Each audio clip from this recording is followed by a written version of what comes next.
Your own business. My name is Jeffrey Davis. I'm reporting from the New England Food Show 2012 at the Boston Convention Center, and the show is hopping.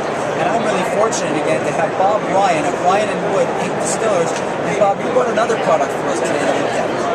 We did, and for everybody here at the food show to be able to sample. This is our Folly Cove rum. And as a small batch craft distiller, you kind of lean towards your local area for your names of your products. Folly Cove is on the tip of Rockport. It was famous for having contraband rum come up from the Caribbean to the British Maritimes in Canada and then smuggled into Gloucester at Folly Cove. No kidding. Yeah.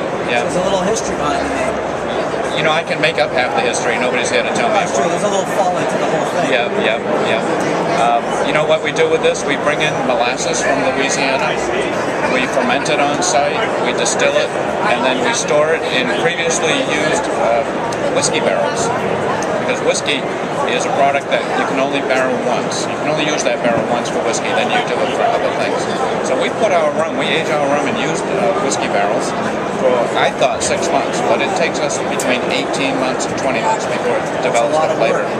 It's an investment, and you have to have a little patience. So, being an unsophisticated drinker, or representing unsophisticated drinkers, why would I drink a dark rum versus a light rum?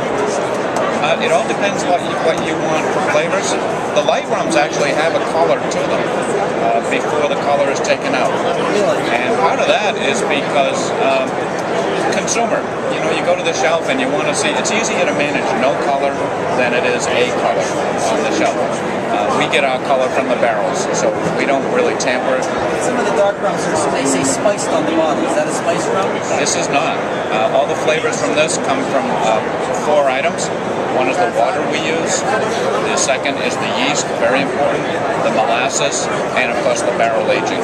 That's all we have. The spice rums are very good products that people add vanilla and allspice and cinnamons and things like that too. So the fact that this is similar to a colorless rum, would you say that this is a more natural product the way it is now? Very much.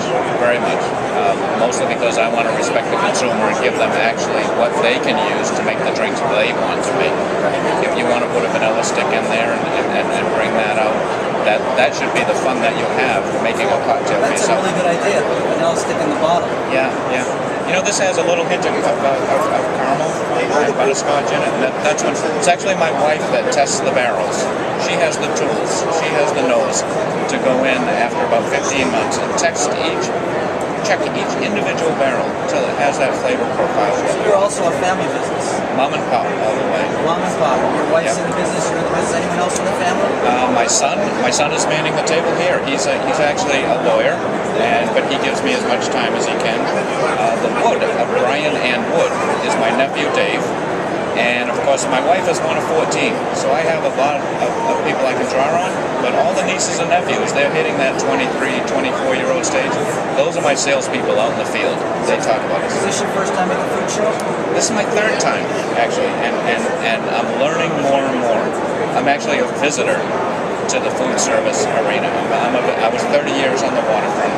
That's where I worked with my mom and my dad, and they were fish cutters and worked their way up to responsible positions. And I miss them dearly, but every time I try to do something wrong, I always feel the front end of his foot up my rear end.